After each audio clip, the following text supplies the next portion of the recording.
Hi everyone, welcome to Elementary Math with Mr. Scott. Today I'm going to show you one of my favorite things. I use this trick all the time and it really does speed up the addition process. In fact, you can use it for subtraction as well if you're counting up. And I'm going to quick jump in here and show you what that's called. Some of you may already know this trick and use it. It's called how to use dot counting, okay? And dot counting doesn't work for everything, but it does work for numbers 1 through 5. And I do want to kind of show it to you how to do this. Dot counting is basically where you are going to use dots to count like you would on dice, okay? I saw this many years ago from a special education teacher. Had taught me this way back when I first started teaching, probably over 20 years ago. And so I've been using it ever since, and I do it all myself. So dot counting is like this. So when I'm counting a 1, I just touch it, and I make a little dot there, right? And when I'm counting a 2, I'm kind of doing just like you would see on dice, where you would have 2 dots there, as you see. 3, same thing. I'm just gonna there's 3 parts to the number 3, so there's 3 dots there. And 4, depending upon how you make your 4, you could really do it this way. But again, kind of looks like what you would see on dice.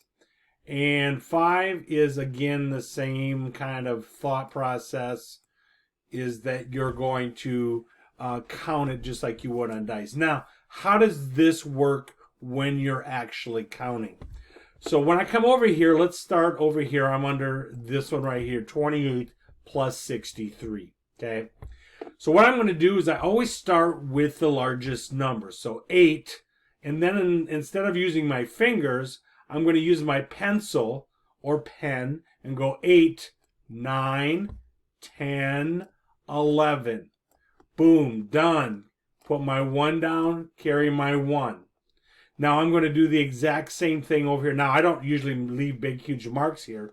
I'm just touching it with my pencil 3 times, but I'm making a big mark here so that you can understand and see what I'm doing and what's happening with my pencil in my head.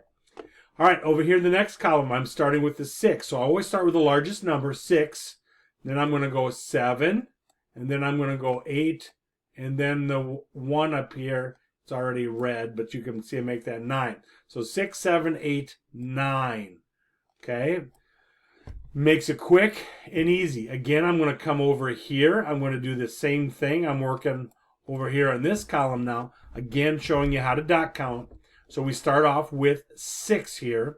So I'm going to go 6, 7, 8, 9. Done.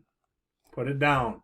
I'm going to start with 7. 7, 8, 9, 10, 11. I put my 1 down, carry my other one, my 10, right? 6, 7, 8, 9, and then 10. So I can put 10 down here. Now, the more that you practice dot counting, the better that you will get. Now, could I do 6, 7, 8, 9? No, there becomes so many dots that it's just as easy to use your fingers because you can get lost. But I find that if you're going adding a number 1 through 5, this is super effective. Again, the more you practice it, the better off you'll get at it. This is one of those cheats or one of those tricks that I think are super effective that you can use and help you become a better math student. Well, I hope you have a great day as always. And remember, math can be fun.